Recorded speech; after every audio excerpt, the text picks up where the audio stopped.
Dear students of class 11th, today we are going to study law of conservation of linear momentum. तो इस law के अंदर क्या बताया जा रहा है? According to this law, total linear momentum of an isolated system remains constant. इसका मतलब है कि जैसे मान लो ये कोई सिस्टम है और इस सिस्टम में बहुत सारे पार्टिकल्स हैं, 1, 2, 3 ऐसे करते हुए n पार्टिकल्स हैं सिस्टम के अंदर। तो टोटल लीनियर मोमेंटम सिस्टम का कांस्टेंट होगा if there is no external force.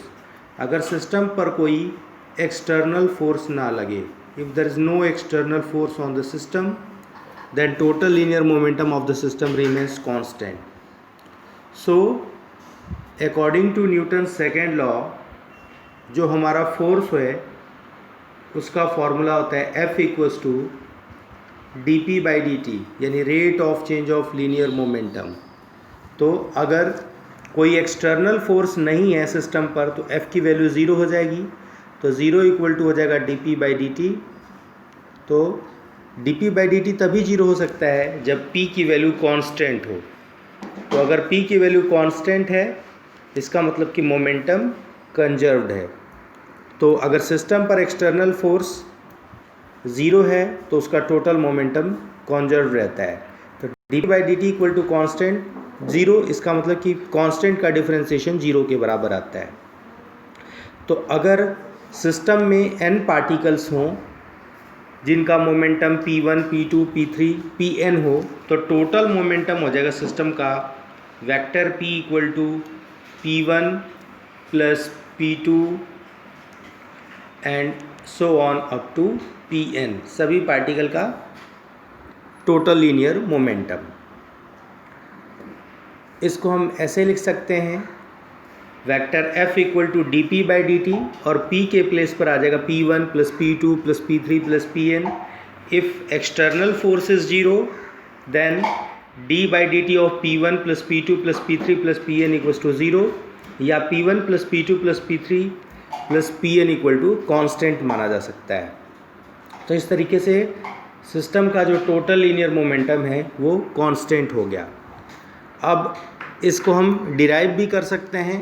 तो नेक्स्ट है derivation of law of conservation of linear momentum using Newton's third law. तो यहाँ पर आप देख रहे हो कि दो ऑब्जेक्ट्स हैं ए और B. A object u1 velocity से ट्रेवल कर रहा है और बी ऑब्जेक्ट u2 वेलोसिटी से ट्रेवल कर रहा है। इसकी इनिशियल वेलोसिटी है u1 एंड u2 और आफ्टर सम टाइम ये कोलाइड कर जाते हैं, यानी टकराते हैं। तो टकराते समय दोनों एक दूसरे पर फोर्स एक्सर्ट करते हैं।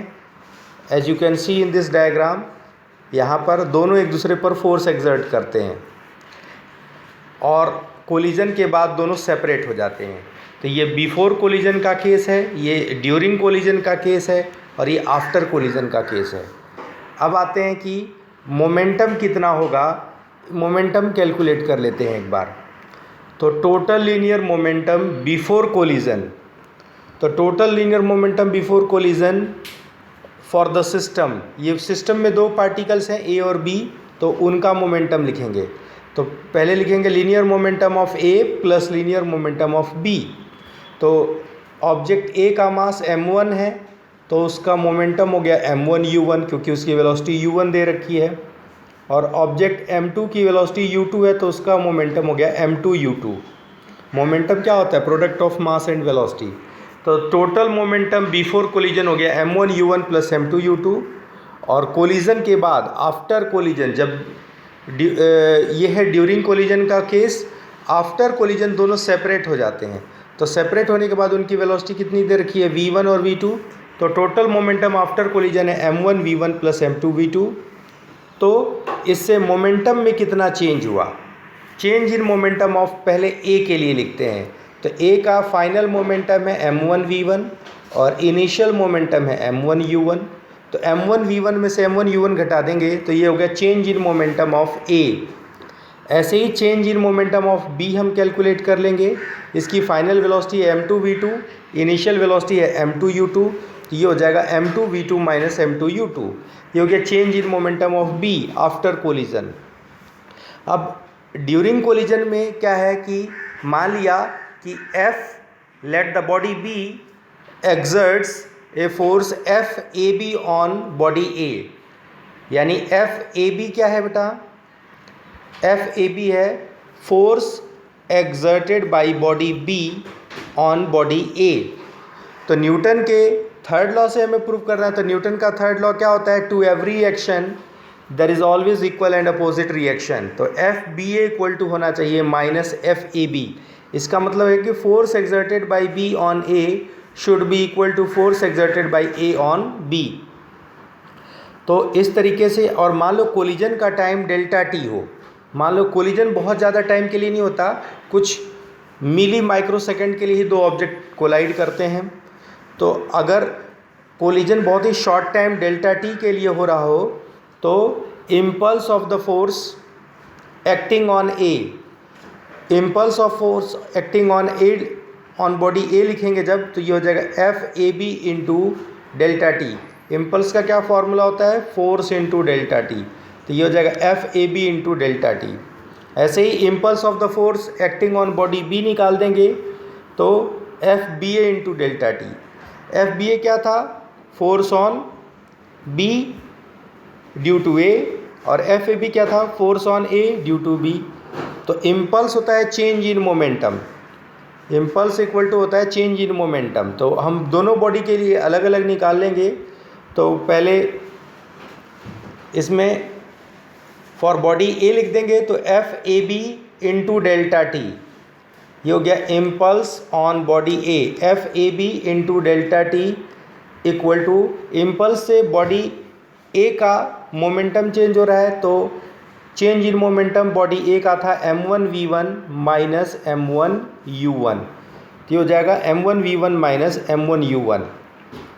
अब आ जाते हैं बॉडी B के लिए। तो बॉडी B के लिए भी ऐसे ही हो जाएगा, change in momentum, impulse into delta T हो जाएगा change in momentum of body B। अब इन दोनों इक्वेशंस को अगर हम आपस में सॉल्व कर दें तो, क्योंकि FAB क्या होता है? जस्ट अपोजिट होता है माइनस FBA के एक्शन रिएक्शन फोर्स से। तो इनको कंपेयर कर देंगे, कंपेयर करने के बाद ये हो जाएगा FAB की जगह ये आ जाएगा, FBA की जगह और FAB की जगह हम वैल्यूज़ पुट कर देंगे। ये FAB की, ये FBA की वैल्यू है और ये FAB की वैल्यू है, FBA और FAB, इन दोनों को डिफरेंस कर देंगे तो you will get the impulse momentum. थोड़े से इनकी वैल्यू पुट कर देंगे तो अब इन दोनों को कंपेयर कर देंगे दोनों साइड से। तो कंपेयर करने के बाद क्या हो जाएगा, जो इसमें ये माइनस से प्रोडक्ट करने के बाद राइट साइड में हो जाएगा माइनस V1 प्लस m1u1 और लेफ्ट में है m2v2 माइनस m2u2।